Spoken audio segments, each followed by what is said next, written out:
Sit down, old man. You're embarrassing yourself. My son's words cut through the laughter of the crowded dining room like a blade. The clinking of glasses, the faint jazz playing in the background, even the smell of roasted lamb suddenly vanished beneath the echo of his mockery. Dozens of eyes turned toward me, their amusement mingling with pity. My own son, my flesh and blood, had chosen this moment, in front of his friends, colleagues, and even his in-laws, to humiliate me. My cheeks burned, not just from shame, but from the way he leaned back in his chair afterward, arms crossed smugly, as if he'd finally put me in my place. I forced myself to stay seated, my hands gripping the edge of the table. The wood was polished smooth, but it felt sharp beneath my fingertips, almost splintering under the pressure of my restraint. I heard a few whispered chuckles, glasses being raised to lips to hide smirks. Even his wife tried to cover her smile with a napkin. "You can't even finish a toast without stumbling," he added, shaking his head. "Honestly, Dad, maybe next time just stay quiet." That was it, the spark. The scent of rosemary and garlic filled the air, but all I could taste was bitterness. My throat tightened, not because of the laughter, but because of the memories flashing before my eyes. The nights I'd skipped meals to make sure he had food on the table. The years of double shifts, coming home drenched in sweat, just to pay for his private school, his first car, his dream wedding. And this was my reward: public humiliation. I stared at the wineglass before me, the crimson liquid trembling with the tremor in my hand. For a moment the chandelier's glow reflected on its surface like a pool of blood. My late wife's ring, still on my finger after all these years, caught that same light. It felt like she was watching me from beyond, her voice whispering, "Don't let him forget who raised him." The room erupted in laughter again, as my son raised his glass in mock celebration of his own cruelty. But inside me something shifted. The years of patience, of swallowing insults for the sake of keeping the peace, had finally reached their end. They thought I was powerless, that I was too old, too tired, too weak to stand up for myself. But they were wrong. And in just a few seconds, my son would discover exactly how wrong. I remember when my son was small, barely tall enough to reach the kitchen counter, tugging at my shirt with flour on his cheeks as he tried to help me bake cookies. "One day, Dad, I'll buy you a big house so you don't have to work anymore." His voice had been innocent, filled with promises only a child could believe in. I had smiled then, ruffling his hair, never imagining that same boy would grow into the man who now mocked me like I was nothing more than an outdated relic at his table. The truth is, I'd given him everything. When his mother fell ill, I worked 3 jobs to keep the roof over our heads. My hands were cracked from cold construction sites in winter, my back bent from lifting what no man my age should have lifted. Yet I did it without complaint. Every dollar I earned went to his education, his sports, his clothes, while I wore the same shoes until the soles split. I remember his college tuition statement, the zeros blurring before my eyes as I signed the checks. "Don't worry, Dad," he said back then. "When I make it big, you'll never have to struggle again." And oh, how I clung to those words. Repeating them to myself during long nights alone in the house, his mother used to fill with laughter. But somewhere along the way, his gratitude soured into entitlement. It started small, rolling his eyes when I mispronounced the name of one of his friend's fancy colleges. Then came the subtle corrections when I spoke, the sighs when I asked questions about his work, the quiet exclusion from family outings because Dad won't fit in with everyone else. Still, I excused it. Still, I told myself he was stressed, busy, building a life. But tonight, under the glow of a chandelier that shimmered like a mockery of the stars, surrounded by the clink of silver cutlery and the smell of dishes I could never have afforded in my younger days, he had gone too far. The table was long and decorated with white roses, their petals glistening with droplets of water that reflected the golden light. Crystal glasses caught the glow, scattering it across the faces of people who were supposed to be family. And yet all I saw were strangers. Strangers laughing at me because my own son had invited them to. My chest tightened as I watched him leaning back, tapping his glass with a spoon, smirking like a king who had just conquered his fool of a father. His laughter was sharp, hollow, echoing off the walls of the dining room. I could hear the faint hum of the air conditioner, the muffled shuffle of waiters behind swinging doors, even the scratch of a chair leg against the polished floor as someone shifted uncomfortably. The world had slowed, every sound and every scent magnified, pressing me deeper into the memory of all I had endured for this ungrateful man. I thought of my wife again, her gentle voice reminding me, "Don't let him forget, Richard. Never let him forget." She had always known this day might come. She saw the arrogance budding in him, the way he took and took without ever truly giving.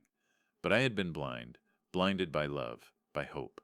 Now, with all those eyes watching me like I was the evening's entertainment, I realized the truth. My son didn't just forget my sacrifices, he erased them. To him, I was no longer a father. I was a burden, an inconvenience, a punchline. The weight of years pressed down on me in that moment. Every overtime shift, every missed meal, every tear shed silently in the dark, while he dreamed in comfort because I made it so.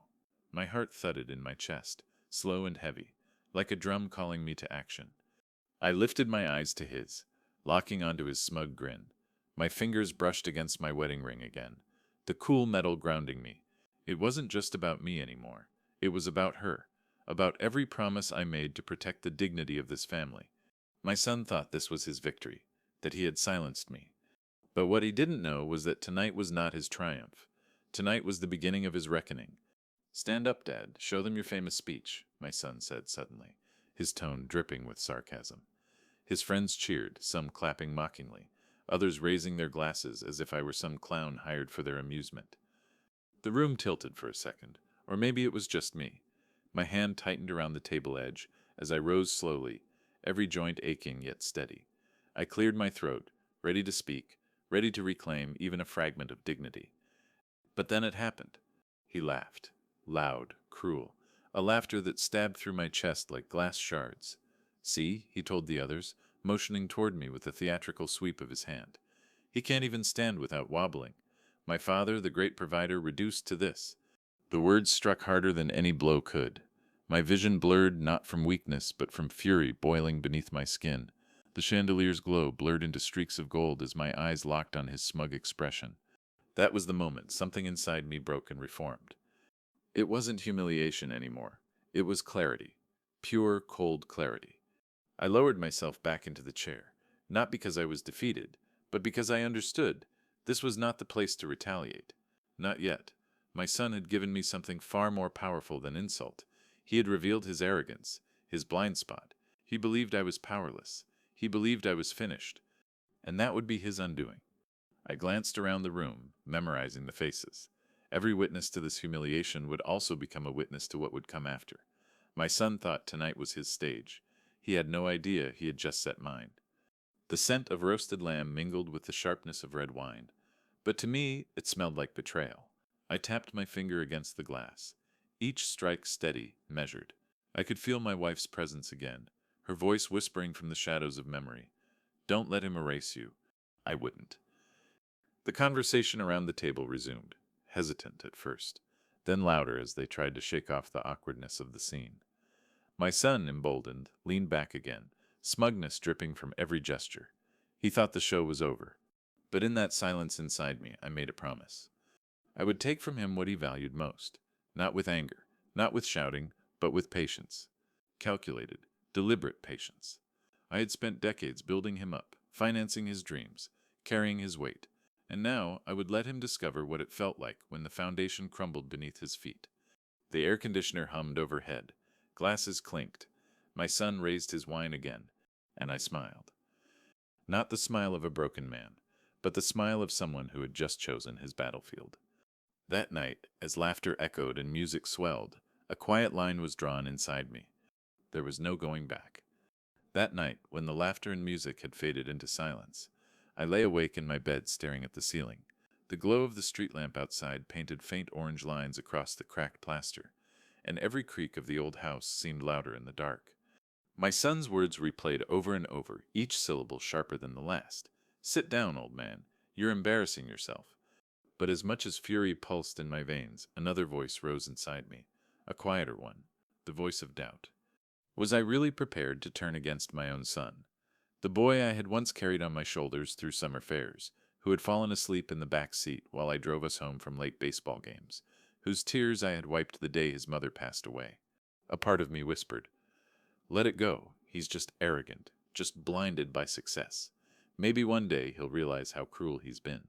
Maybe he'll come back to you, humbled."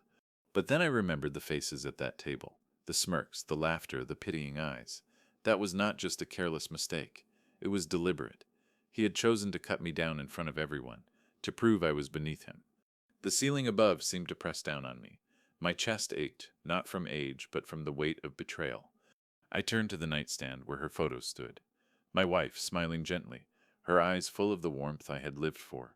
I traced the edge of the frame with my fingertip, the cool glass grounding me. "What would you have me do, Ellen?" I whispered into the quiet. Her silence was an answer of its own. I could almost hear her words from years ago.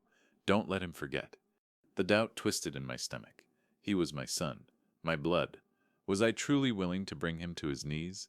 To strip him of the arrogance I had, in many ways created by giving him too much? But then I thought of the sacrifices. The nights of hunger, the debts, the aching body I still carried because I had given everything for him, and how he had repaid me with scorn.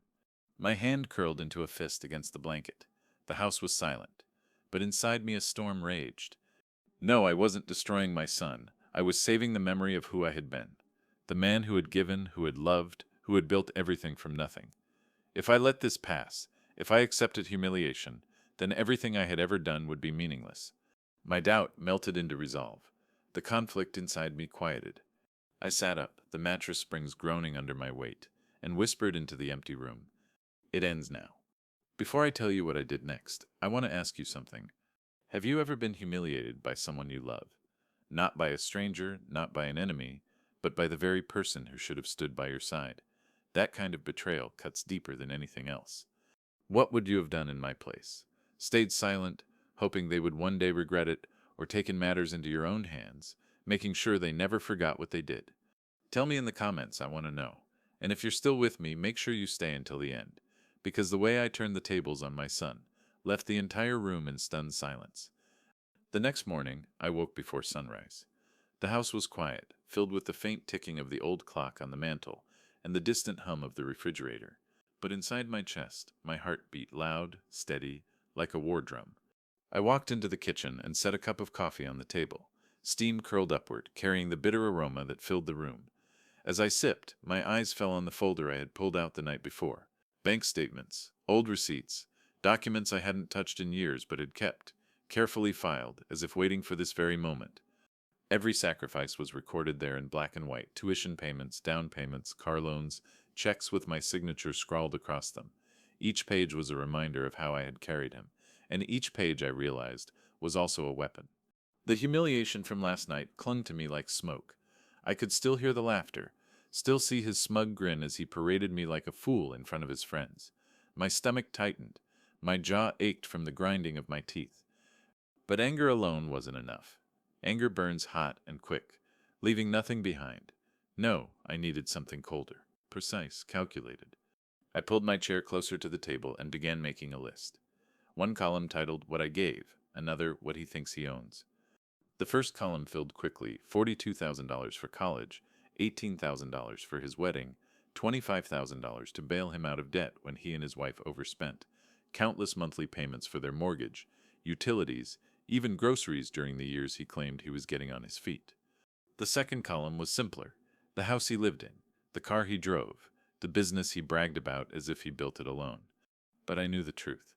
He had built it on my shoulders, and shoulders can be withdrawn. I leaned back in my chair, the wood creaking beneath me, and allowed myself a thin smile. My son had made one fatal mistake. He believed I had nothing left to give or to take away. That was about to change. The rest of the day I moved like a ghost through my routines, but every action was sharpened by purpose. When I called the bank, I spoke calmly, like any other customer. The clerk's voice was polite as she confirmed the automatic transfers could be canceled. "Yes," I said, my tone steady. "Cancel them all." Next, the insurance company.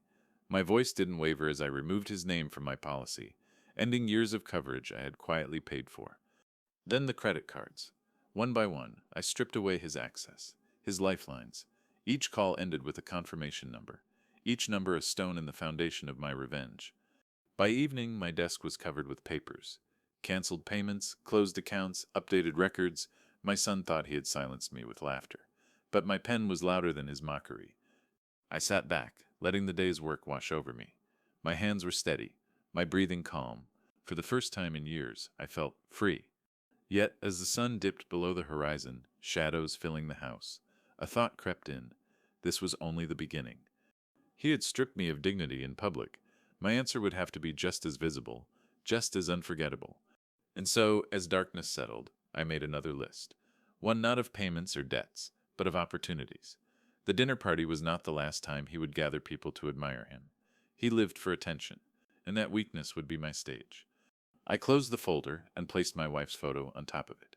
Her gentle smile seemed to glow even in the dim light. "Don't worry, Ellen," I whispered. "He won't laugh at me again." The days that followed passed like a storm cloud gathering on the horizon. Slow, heavy, inevitable. My son had no idea what I had already taken from him. He was still laughing, still showing off, still walking into rooms like a man untouchable. But the walls of his empire were already cracking, and soon everyone would see. I spent hours in my study, the desk buried beneath stacks of paper. Every receipt, every contract, every mortgage statement I had kept over the years became part of a greater plan. My pen moved like a scalpel, cutting away the image he had built for himself. What he never understood was that while he was busy parading his success, I was the one holding the strings. And the strings, one by one, were being pulled away. But revenge is not just about silence. It must echo. And so I planned. My son had invited me almost mockingly to his company's annual gala. He assumed I would decline, too humiliated to show my face after the dinner party. But I accepted. Not only accepted, I prepared. The gala was his stage, the place he paraded his wealth, his influence, his connections. A ballroom filled with crystal chandeliers, white linens, and men in suits who nodded approvingly while sipping expensive wine. A place where image was everything. And that was exactly where I would strike. At night, I rehearsed what I would say, not in anger, not with trembling hands, but with precision. I wanted every word to cut deeper than his laughter ever had. The mirror in my bedroom became my silent audience, my reflection the first to hear the speech that would undo him. During the day, I made quiet arrangements, calls to people he had overlooked, contractors he never paid on time, partners he had dismissed, employees who whispered complaints when they thought no one was listening. They remembered me, the quiet old man who had once shown them respect when my son hadn't. And when I asked for their stories, they gave them freely. Each detail was another brick in the case I was building, not just a father's wounded pride, but a reckoning. The night before the gala, I couldn't sleep. I sat by the window, listening to the crickets in the yard my wife once tended, the air thick with the scent of pine drifting through the open pane. Her picture sat on the windowsill, the moonlight catching the frame. "You'll see it with me," I whispered. "You'll see him fall." The next morning, I dressed in my best suit, the one I wore to her funeral. My hands trembled slightly as I adjusted the tie, not with fear, but with anticipation. When I arrived at the ballroom, the lights were blinding. Chandeliers shimmered like constellations, violins played softly in the background, and the air smelled of champagne and roasted duck. I stood at the entrance for a moment, letting the scene wash over me. And there he was, my son. Tall, confident, shaking hands with men in tailored suits, his wife glittering at his side in a gown that screamed wealth. His laughter carried across the room, and my jaw tightened. He hadn't seen me yet, but he would. And when he did, I would no longer be the old man to laugh at. I would be the man who took back everything. The ballroom was his kingdom. But tonight I was the storm. I stood at the edge of the ballroom, a glass of water in my hand, steadying myself as the evening unfolded. My son moved through the crowd like a man on top of the world, laughing, boasting, every gesture screaming confidence. But beneath that glittering surface, the cracks were already spreading. I watched from a distance as a contractor approached him. The man's smile was forced, his handshake stiff. I didn't need to hear the words to know what was being said. I had given him the courage to confront my son about unpaid invoices, about promises broken. My son's jaw tightened, his charm faltering for a split second before he masked it with another empty laugh. That was the first ripple. I walked toward the buffet, the scent of roasted duck and truffle risotto heavy in the air, and I overheard two men murmuring in low tones. They were business associates, people who had once sung my son's praises. Now they whispered doubts, their eyes darting toward him with suspicion. I had planted those seeds days ago with carefully placed truths. That was the second ripple. And then came the moment that sealed everything. The host of the evening called for a toast. Glasses clinked, the crowd quieted, and all eyes turned to my son as he stepped onto the small stage near the band. His smile gleamed under the chandelier light, his voice confident as he began thanking everyone for their support. I waited until the applause swelled. Then I moved forward. "Excuse me," I said, my voice carrying farther than I expected. The room quieted, heads turning as I walked toward the stage. My son froze, his glass halfway to his lips, his smile faltering. "Father," he said through clenched teeth, trying to keep his composure, "this isn't the time." But it was. It was exactly the time. I climbed the steps slowly, the weight of years pressing against me, but my spine straightened as I reached the microphone. My son's hand twitched as if he might pull me away, but he didn't. He couldn't. Not with the entire room watching. I looked out at the sea of faces, the same faces that had once laughed at me during that dinner. My pulse steadied. My hands no longer trembled. "This man," I said, pointing at my son, "stands before you as if he built his empire alone. But every stone of it was laid on my back." Gasps rippled through the crowd. My son's face drained of color. "You laughed at me once," I said, my voice firm, unshaken. "But tonight I will make sure no one laughs again." The silence that followed was electric. My son opened his mouth to speak, but no words came. Not a sound. For the first time in his life, he was speechless.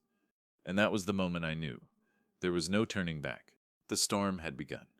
The room was still vibrating from my words when my son finally found his voice.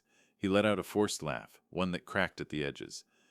"Ladies and gentlemen," he said, gripping the microphone from my hand, "please forgive my father. He's old. Confused. You know how it is." A few guests chuckled nervously. Others shifted in their seats, unsure whether to laugh or remain silent. My son flashed that rehearsed smile of his, the same one he'd worn since college, the smile that said he believed charm could fix anything. He thought he had regained control. "I've always admired my father," he continued, his arms snaking around my shoulders as if we were united. His grip was tight, too tight, a warning disguised as affection. "Everything I am, I owe to him. Isn't that right, Dad?" He leaned closer, his whisper venomous. "Sit down before you ruin me." The crowd clapped politely, and for a moment it seemed as if the night would return to its glittering routine. My son raised his glass again, his voice stronger, steadier. "So let's toast to family, to legacy." But then it happened. From the back of the room, a voice interrupted. "Legacy?"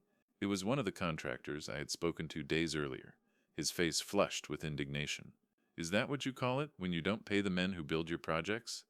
The ripple spread instantly. Another voice joined in. "A former employee, emboldened now. Or when you steal credit for work that isn't yours?" My son's confident smile faltered. His glass shook in his hand. "Gentlemen," he stammered, "this isn't the time for—" But the dam had already cracked. One by one, people spoke up. Small complaints, hidden frustrations, whispered doubts, all spilling into the open now, echoing in the crystal-lit ballroom. I stepped back, watching him flounder.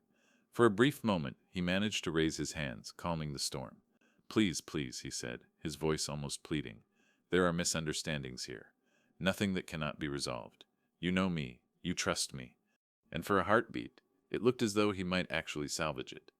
The crowd grew quiet again, their eyes on him, waiting for him to prove he was still in control. His wife even reached for his hand, squeezing it, her painted smile plastered back into place. This was his false victory, his flicker of hope. But I knew what was coming. Because while he scrambled to weave a new illusion, while he begged the room for trust, I had already placed the truth in the hands of someone who would not stay silent. And when that truth emerged, no charm, no smile, no speech would save him. He thought the storm was passing, but in reality it had only just begun to rain. The applause had faded, the whispers subsided, and for a fleeting moment my son thought he had regained control. His smile returned, thin but steady, as he raised his glass once more. And that was when the twist came. A man in a tailored gray suit stepped forward from the crowd. Todd, my longtime attorney. His presence alone was enough to hush the room. He carried a folder in his hand, its crisp edges sharp under the golden light of the chandeliers. "Ladies and gentlemen," Todd said, his voice calm, clear. "Before we raise our glasses, there's something that must be addressed." My son stiffened. His grip on the microphone faltered.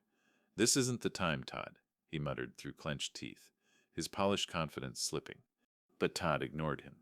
He held up the folder for all to see.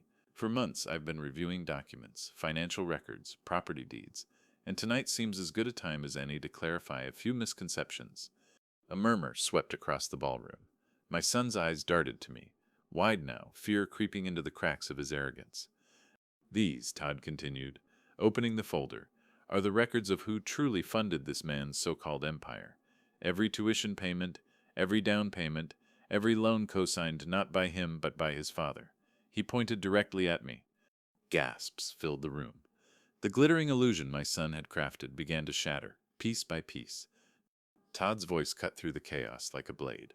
Without his father's sacrifices, there would be no company, no house, no car, no success. All of it was built on the back of a man who now sits here mocked and humiliated by the very child he carried to greatness. My son's face flushed crimson. "This is absurd," he shouted, his voice cracking. "These are lies." But Todd was ready. He held up notarized papers, signed checks, bank transfers. Hard evidence. The kind of evidence no smile, no charm, no desperate denial could erase. The crowd turned. Their whispers grew sharper, louder, like knives slicing through silk. His friends looked away, ashamed. His colleagues muttered. His investors frowned, calculating risks in their heads. And his wife. Oh, his wife. She pulled her hand from his, stepping back as if his disgrace might stain her gown. My son opened his mouth again, but no words came. His voice, so confident hours earlier, was gone. His empire, his reputation, his pride, crumbling before his very eyes. And I? I simply sat, watching. Not with anger, not with fury, but with the cold satisfaction of a man who had chosen his moment and struck with precision. He had laughed at me once, but tonight no one was laughing at me. They were laughing at him. Have you ever seen arrogance crumble right before your eyes? It's not always loud. Sometimes it's in the silence. The trembling hands, the stammering voice, the desperate eyes searching for an escape that isn't there. That night, my son, so full of pride, so certain of his power, realized the truth. Everything he had built stood on the shoulders of the man he had mocked, and in front of everyone those shoulders had stepped away. Tell me, if you had been in my place, would you have exposed him, or would you have stayed silent, swallowing the humiliation just to keep the peace? Leave your thoughts in the comments, because the next part of this story is where the real reckoning begins. The ballroom had turned into a storm of whispers and restless movements. Crystal glasses trembled in nervous hands, the violins in the corner faltered and went silent, and all eyes remained locked on my son. He tried to speak again, to salvage something, anything, but his throat betrayed him. His words caught, choked, dying before they reached the microphone. For the first time in his life, his voice had abandoned him. I stepped forward, not to shout, not to gloat, but to speak with the calm clarity of a man who had nothing left to lose. "You see him now," I said, my voice carrying through the hushed room. "The man who mocked his own father, the man who believed arrogance could erase sacrifice. But the truth is here, in writing, in witnesses, in every debt he pretended was his victory." Gasps rippled through the crowd. My son shook his head violently, but the papers Todd held gleamed under the chandelier light like undeniable truth. "You laughed at me," I continued, my eyes locked on his. "In front of these very people you humiliated me, and I swallowed that pain until tonight. Tonight I return it to you, not with anger, with truth." A woman near the front, one of his investors, I recognized her, spoke sharply. "Is this true? Did your father finance your company?" My son stammered. It's complicated." "No," I said, cutting him off. "It's simple. He built nothing. I built him, and when he forgot, I reminded him." The ballroom erupted, not in applause, not yet, but in a chorus of voices rising against him. Accusations, demands for explanations, people pulling away, distancing themselves, as if his disgrace were contagious. His wife's face crumpled, mascara streaking as she whispered something I couldn't hear before slipping her hand from his arm entirely. She stepped back, leaving him isolated at the center of the storm. He looked at me then, not with hatred, not even with anger, but with something worse, with fear. And I knew in that moment the balance had shifted forever. The chandeliers above seemed to glow brighter, the room itself alive with judgment. Every scent, the champagne, the roasted duck, the faint perfume of roses on the tables, mingled into one sharp reminder. This was the same kind of room where he had once laughed at me. And now, in this room, he could not speak. Justice was poetic like that. I straightened my shoulders, the weight of years lifting as I stepped down from the stage. For the first time in decades, I walked not as a tired man, not as a burden, but as someone who had finally taken back his voice. Behind me, the storm of questions grew louder, his excuses weaker. My son was crumbling, and I didn't need to say another word. I had already won. The ballroom was no longer a celebration. It was a tribunal. People circled my son like wolves scenting weakness. Investors pressed him with sharp questions. Colleagues shook their heads, and former friends drifted toward the exit, unwilling to be tied to a sinking ship. I stood at the edge of the room, silent, watching. My work was done. The truth was free, and it no longer needed me to carry it. My son clutched the microphone with trembling hands, his face slick with sweat under the chandelier light. "Listen to me," he pleaded, his voice cracking. "You know me, you know what I've built. Don't let this misunderstanding ruin everything." But no one was listening. That one man shouted, "A misunderstanding doesn't come with receipts." Laughter, harsh and cruel, broke through the tension. The same kind of laughter he had once turned on me. I saw the recognition flicker across his face, the realization that he had become the fool. His wife stepped forward then, her voice sharp. "Is it true?" she demanded. "Every dress, every vacation, every car paid for by your father?" He reached for her hand, desperate. "It's not what you think." But she pulled away, her disgust plain. "You let me stand here, proud, believing in your lies. You humiliated me as much as you humiliated him." She turned her back and walked out, her heels clicking against the marble floor, each step echoing like a gavel. The crowd parted for her, their eyes cold when they turned back to him. He was alone now, truly alone. He tried again, his voice rising in desperation. "You owe me respect, all of you. I earned this." But the more he shouted, the smaller he seemed. His words, once smooth and commanding, were now fractured, frantic. The power had drained from him completely. I caught sight of myself in a mirrored wall across the room. An old man, yes, but no longer bent by shame. My reflection stood tall, shoulders square, eyes clear. And I thought of my wife, her promise, her warning. Don't let him forget. He would never forget now. The music had stopped, the party dissolved, and yet the room pulsed with the energy of a collapse. My son stumbled off the stage, ignored by the very people who once flocked to him. His empire wasn't crumbling in silence. It was falling in public, stone by stone, until nothing remained. I turned away, letting the voices fade behind me. For years I had walked in his shadow. Tonight he walked in mine. And there, in the center of that ballroom, my son finally learned what silence truly meant. When I stepped out of the ballroom, the night air hit me like a cleansing wave, cool, crisp, and free of the heavy perfume and stifling whispers inside. The moon hung low, silver light spreading across the pavement, as if the world itself was bearing witness to what had just transpired. For years I had carried the weight of silence, of sacrifice dismissed, of love unreturned, of respect denied. Tonight that weight lifted, not because I had destroyed my son, but because I had reminded him and everyone else of the truth. Behind me, the storm still raged. I could hear voices raised, questions demanded, reputations unraveling. My son's name, once spoken with admiration, was now laced with doubt, with shame. He had built his empire on borrowed bricks, and the foundation was gone. I walked slowly toward my car, each step steady, grounded. My hand brushed against the cool metal of the door handle, and I paused, looking up at the night sky. For the first time in years, I felt my wife beside me, not in grief, not in longing, but in quiet approval. "You'd be proud of me, Ellen," I whispered. I didn't raise my voice. I didn't strike in anger. I just told the truth, and the truth was enough. When I drove home, the city lights blurred through the windshield, but my vision was clear. The house welcomed me back in silence, the smell of old wood and faint traces of her lavender perfume still lingering in the walls. I set my jacket on the chair, placed the folder of documents back in the drawer, and closed it. My war was over. The days that followed brought news I didn't have to seek out. Calls from acquaintances, whispers in the grocery store, articles passed my way. My son had lost investors. Clients had pulled away. His wife had left the house with suitcases in tow. His friends no longer answered his calls. And he came to me once. It was late afternoon when I heard the knock.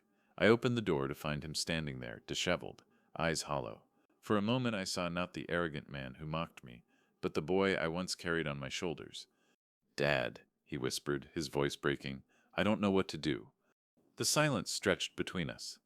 I thought of the nights I had held him when he cried, the promises I had made to his mother, the sacrifices that had carved lines into my hands and back. And I thought of the laughter, the humiliation, the smug grin as he tore my dignity apart in front of strangers. Finally, I spoke. "Now you know how it feels to stand alone." He lowered his eyes, tears sliding down his face. But I didn't invite him in. Not yet. Some lessons had to be lived, not comforted away. I closed the door gently, not with cruelty, but with finality. He needed time, and so did I. That night, as I sat in the quiet of my home, the clock ticking steadily on the mantel, I realized something. Vengeance hadn't broken me. It had restored me. I was no longer the man hunched in shame at a dinner table. I was the man who had stood, who had spoken, who had been heard. And that was enough. Weeks turned into months, and the echoes of that night still rippled through the city. My son's downfall became a quiet kind of legend whispered in offices, murmured at dinner tables, retold with the hushed awe reserved for tragedies that people knew carried lessons. I didn't seek it. I didn't need to. I tended to my small garden instead, the soil cool beneath my fingers as spring began to color the earth with green again. For years I had ignored it, too consumed with work, with sacrifice, with shouldering burdens that were never mine to carry alone. Now, each morning I rose with the sun, pulled on my gloves, and planted tomatoes, roses, herbs, life that answered to no one's arrogance, but to the patience of my own hands. The house felt different too. No longer a prison of memories, it became a sanctuary. My wife's photograph still sat on the mantel, her smile timeless, her eyes kind. But now, when I looked at her, it wasn't with grief, it was with gratitude. Gratitude that I had honored her words, gratitude that I had not allowed our years of sacrifice to be erased. And what of my son? He stumbled through his losses, each headline, each broken partnership, chiseling away at the man who once stood so proud. There were days when I wondered if he hated me, if he cursed my name in the silence of the house he could no longer afford. But there were also days when he appeared at my doorstep again, not demanding this time, not mocking, but quiet, humbled, carrying the weight of consequences he could no longer deny. The first few times I didn't let him in, not out of cruelty, but because wounds need time to breathe before they can begin to heal. But one afternoon, as autumn leaves scattered across my lawn, I opened the door and simply stepped aside. He entered slowly, his shoulders bent, his eyes hollow. He looked around the house as though seeing it for the first time, not as a place he had outgrown, but as the foundation he had forgotten. We didn't speak much that day. We sat at the kitchen table, the smell of coffee rising between us, and let the silence do what words could not. In that silence, I realized something. Vengeance hadn't been about destroying him. It had been about restoring me, about standing tall again, about reclaiming the dignity that had been stolen from me in laughter and arrogance. And yet vengeance had also opened the door for something unexpected, understanding. My son needed to fall to see what it meant to stand. He needed to lose to remember what it meant to have. I was not naive. Trust would not return overnight. But as I looked at him across the table, I saw not just the man who had humiliated me, but the boy I had once carried. Flawed, broken, human. The seasons turned, the garden grew, and so did I. I was no longer a man defined by silence or sacrifice. I was a man who had spoken, who had acted, who had reclaimed his story. And in that transformation, I found something greater than revenge. I found peace. Sometimes revenge isn't about anger. It isn't about shouting, or breaking, or destroying. Sometimes revenge is simply telling the truth at the right moment, and letting silence do the rest. That night in that ballroom, I didn't just bring my son to his knees, I brought myself back to my feet. And maybe that's what true justice is. Not watching someone fall, but finally standing tall again. Now I want to ask you, if you had been in my place, would you have exposed him publicly or forgiven him quietly? Tell me in the comments. I read every one, and if you don't want to miss more stories like this, make sure to subscribe, because sometimes the sweetest revenge is simply being heard.